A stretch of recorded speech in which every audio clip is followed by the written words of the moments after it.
Luke, wake up, bro. Wake up. What? Why don't we give $100 to a homeless person today? Why? It doesn't sound very creative. How are we gonna do that? And you could like make them subject to one of your sketches or some art piece or something. I need my wallet.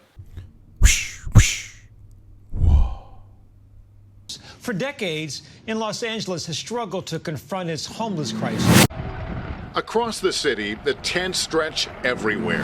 Homelessness is still a huge problem in this country. For the fourth consecutive year, it increased nationwide. So homelessness is a gigantic, gargantuan problem. And there's no one person, no one entity that has a solution. And obviously I recognize that. That is not the goal of this video at all. Basically what I am trying to accomplish here is to simply just make one person's day a little bit better. Just one person who is experiencing some home insecurity to hopefully help brighten their day. And I hope that we accomplish that. Essentially, I'm just going to go out into the streets of Los Angeles until I find someone that I feel like I could use some help, sit them down, sketch them, interview them, and hopefully we both get a little bit something out of it. So, hope you enjoy.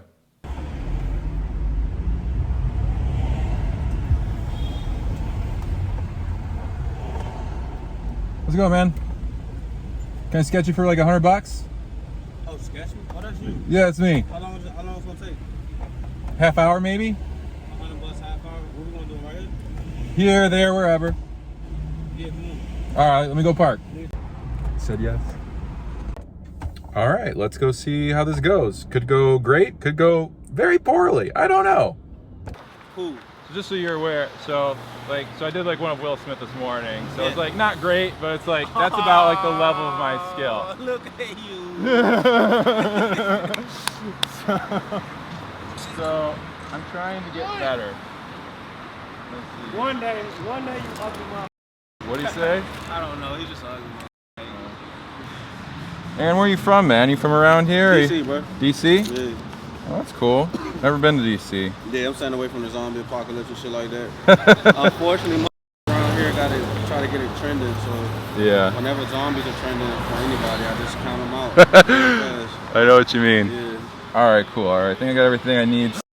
Now, it's important to note that once this whole process started and I sat down and got set up, that I started getting incredibly nervous. Keep in mind, I'd never done anything like this before. And so the nerves were sky high. My head was everywhere else other than on the paper. The camera angle, the sound, people passing by, shouting things at us, traffic going by at a rapid pace. And so my ability to focus and remember structural drawing became incredibly difficult. I did my best, but ultimately this is all I could muster at the time. So rather than just letting it sit there, I decided to go back to the drawing board and do it again. I actually went back to the drawing board and just started sketching from photographs that I had taken of Aaron, and I think they started to look okay. After we were done sketching, I wanted to get a bit more of Aaron's story, so we decided to sit down and chat about it for a little bit. So here's that. All right, Aaron. Yeah. So before we do anything, here's that. That's yours. Thank you. So like what, so you're from Washington initially, Yeah, from DC. and then you came out to Los Angeles. Yeah. Cool. And then what was like the thought with that? Like you wanted to come out here to do what? Well, I have been homeless. Like I see, like I was made homeless, so I don't have a story of like, I don't have a story of someone who's, let's say, like where I made bad decisions to become homeless. Like Yeah. I was actually doing very well. I was married, but I was one of the first like maybe black men in a long time to get married young. You know what I mean? And truly dedicate himself to that. So I got married at like 21 years old. Oh wow. But I came out the projects. Like I'm from DC. Yeah. But I grew up in Northern Virginia, so I seen a lot as far as culture. You feel me? Yeah. So I did the IT thing because I needed to make money. Sure. I did that for about 8 years. So Yeah. once I did the IT thing, I became homeless, like after about 7 or 8 years, but it was due to external sources. You know what I'm saying? External stimulus. So did you and your wife separate at that time? Or I mean, how did that happen? Like what happened was like we had got divorced, but we had became homeless during her deciding that she wanted to get divorced. So in like another rare instance, like as a man, I wasn't the one to lead the relationship, because that's what I committed myself to for the rest of my life. I understand. So once she decided she wanted to be divorced, I was like, cool, but we in this situation together. You feel me? So as a man, I tried to make it to where Try to dig your way out of it. Nah, I tried to segue her to where like she wasn't in the street hoeing and shit because we was homeless. You know what I'm saying? Because I know how to make money.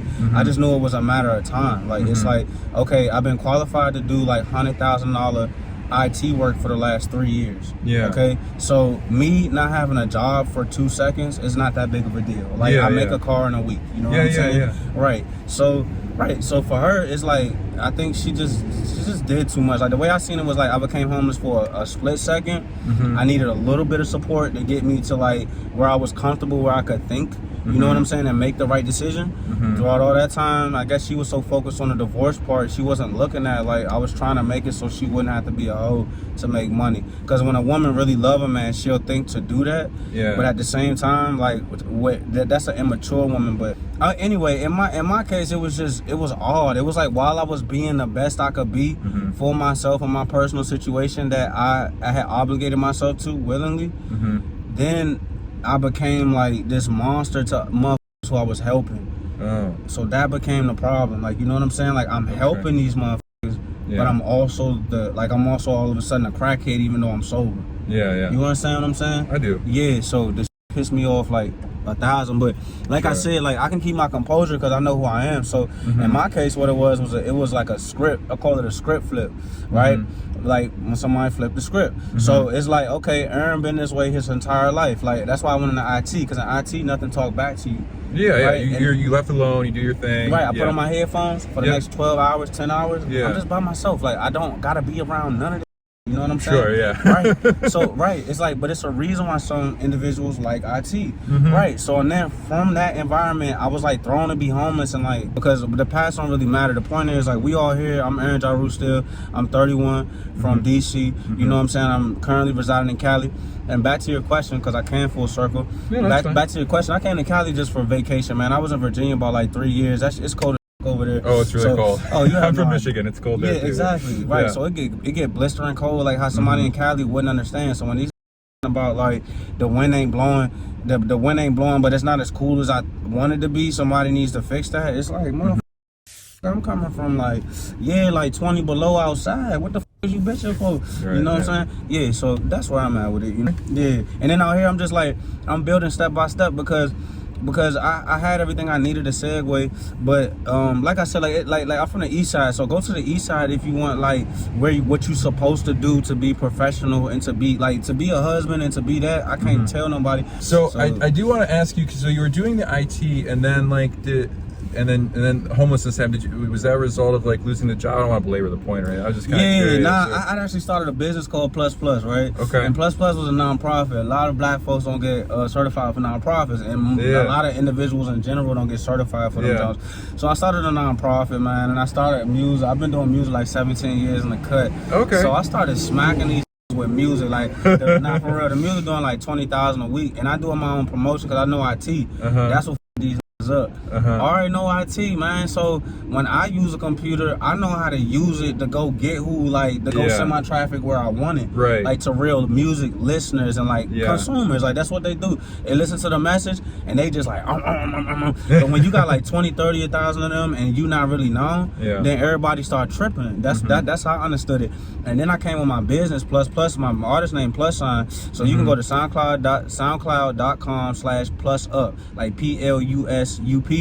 Okay. And the song I got up there now, you can listen to that. But you gonna hear like I kill everything. It's not even a game. That's all I do. I just kill stuff. Bro. Okay, cool.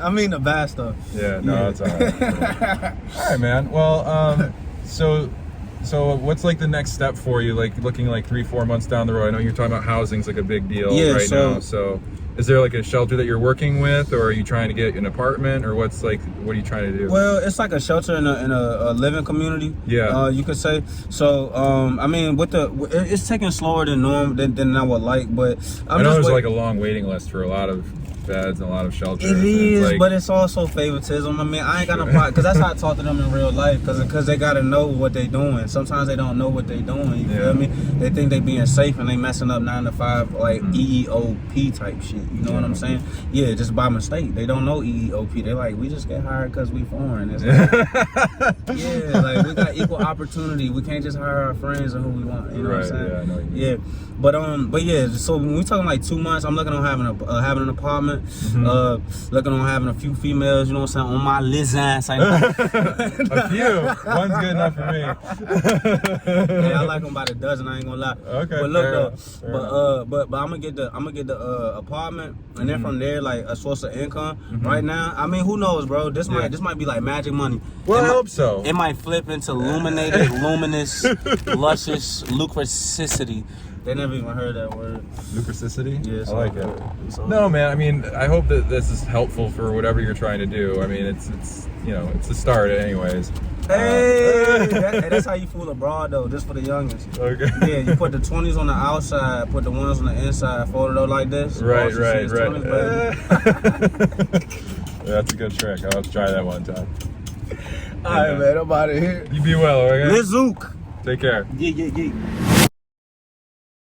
All right, so we're on our way to see if we can go find Aaron and see if we can find him. I don't know. He's usually on a corner on Highland, and I hope he's there and we can give him this sketch.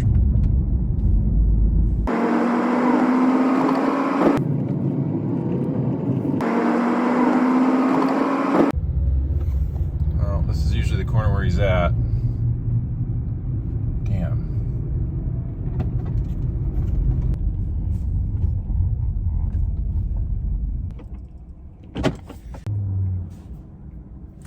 Well, Aaron wasn't there, so not a whole lot I can do about that. I'm sure I'll bump into him again, but you know, at the end of the day, he got his $100, so I'm sure that was primarily what he was interested in. So still a win-win, even though we didn't get a on-camera reaction, but it's okay. It is what it is. And until next time. All right, guys, I ended up getting a haircut, which totally destroys my continuity, but I wanted to jump in here and just say thank you for watching to the end of the video. Please consider liking and subscribing.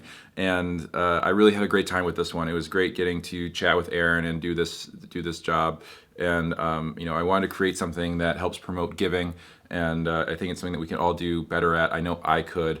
I would definitely just say, if you're in a position that you have a little bit more, a little bit extra, just set some money aside. Doesn't matter how small it is, just maybe put an envelope in a pocket in your glove box, and you know, next time you see somebody in need, you have that money already set aside. It's a great thing to do. So anyways, have a great week, happy holidays, and take care. Bye.